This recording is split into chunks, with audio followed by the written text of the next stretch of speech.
बिस्मिल्लाहिर्रहमानिर्रहीम। अस्सलाम वालेकुम। कैसी है मेरी यूट्यूब फैमिली? उम्मीद है सब ठीक ठाक होंगे, मज़े से होंगे। आज जो मैं रेसिपी आपके साथ शेयर करने लगी हूँ वो शलजम गोश्त की है। इसको गोंगलू भी बोलते हैं पंजाबी में। शलजम गोश्त हम मटन के साथ शलजम गोश्त आज बनाएंगे। तो आइए स्टार्ट करते हैं मज़ेदार अपनी रेसिपी। शलजम गोश्त का सालन बनाने के लिए मैंने गोश्त ले लिया, मटन का है, शलजम है जो मैंने छील ली है, 3 टमाटर, हरी मिर्चें, एक मीडियम किस्म का स्मॉल मीडियम आप प्याज ले सकते हैं, क्योंकि इसमें अगर प्याज ज़्यादा हो तो मज़ा नहीं आता।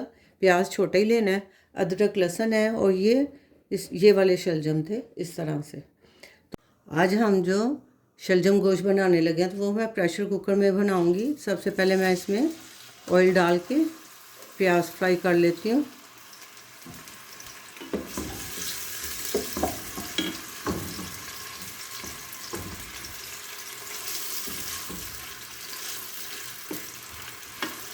हाफ कप मैंने ऑयल डाला है। अब मैं प्याज फ्राई कर लूँ। प्याज हमारा फ्राई हो गया है। मुझे इतना ही प्याज फ्राई करना था। अब मैं इसमें गोश्त डाल दूँगी।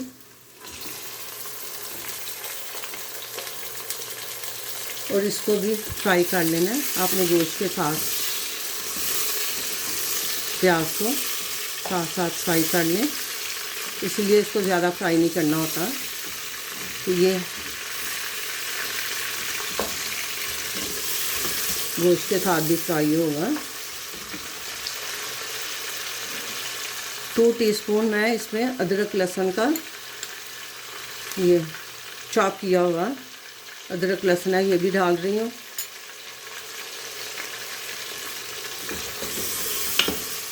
मज़ेदार हमारा शलजम गोश्त आज बन के तैयार होगा।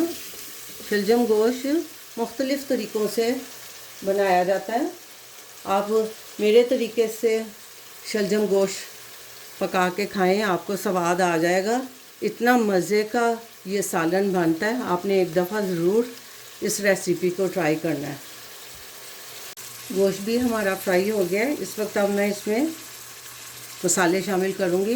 1 टीस्पून मैं इसमें लाल मिर्च पाउडर, हाफ़ टी स्पून इसमें हल्दी पाउडर जाएगा और हाफ़ टी स्पून ही मैं इसमें नमक डालूँगी।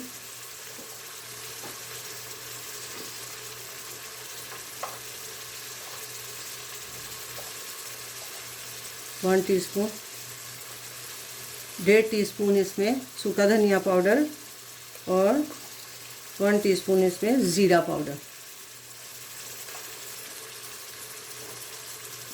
इसको आप मिक्स कर लो। साथ ही में इसमें ये 3 स्मॉल वाले टमाटर हैं, ये मैं ऐड कर रही हूँ।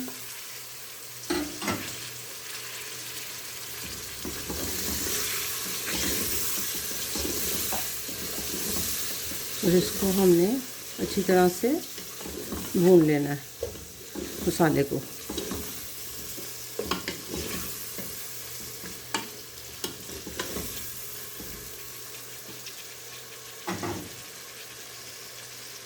मसाला हमारा गोश्त के साथ अच्छी तरह से भून गया है। टमाटर भी मैंने भून लिए हैं। अब इस टाइम पे मैं शलजम इस साइज़ के काटे हैं, ये देखें। इसको अगर छोटे हैं तो उसके 2-2 पीस काट लें, अगर बड़ा शलजम है तो उसके 4 पीस काट लें। तो ये मैं इस तरह से आज काट के बनाऊंगी।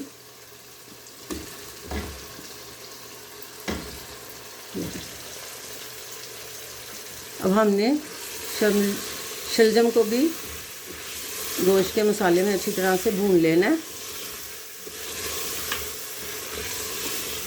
ये रेसिपी आपको कैसी लग रही है कमेंट करके ज़रूर बताएं। बहुत डिलीशियस रेसिपी है।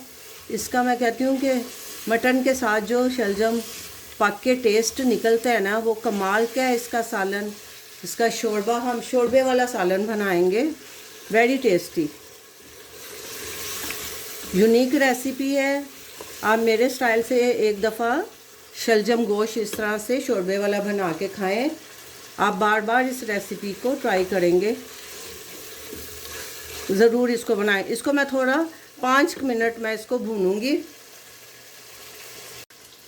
सालन हमारा अच्छी तरह से भून गया। अब मैं इसमें 2 कप के करीब पानी ऐड करने लगी हूँ और इसको मैं 10 से 12 मिनट के लिए प्रेशर कुकर को बंद करके मैंने पकाना है।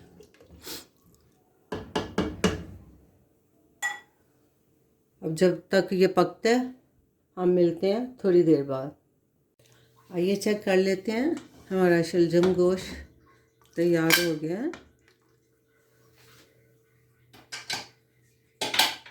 बहुत मज़ेदार रेसिपी बनी है। तो देखो आपको इसकी लुक चेक कराती हूँ। ये देखो, अल्हम्दुलिल्लाह। हम बोटी भी चेक कर लेते हैं, बोटी गल गई है। ये देखें, बोटी भी गल गई है और हमारा शलजम भी गल गया। ये अब इसको मैं डिश आउट करती हूँ, फिर मैं आपको इसकी फ़ाइनल लुक दिखाती हूँ सालन की। अल्हम्दुलिल्लाह अल्हम्दुलिल्लाह, हमारा शलजम गोश्त तैयार हो गया है। बहुत डिलीशियस और बहुत यूनिक सी रेसिपी है। आप जब इसको बना के खाएंगे इस रेसिपी को मेरे तरीके से, तो आपको बहुत स्वाद आना है। ये आपको रेसिपी कैसी लगी कमेंट करके ज़रूर बताएं। लाइक शेयर सब्सक्राइब भी कर दें। अपना बहुत सा ख्याल रखें, दुआओं में याद रखें। मिलते हैं एक नई रेसिपी के साथ एक नए व्लॉग में इंशाल्लाह। अल्लाह हाफिज़।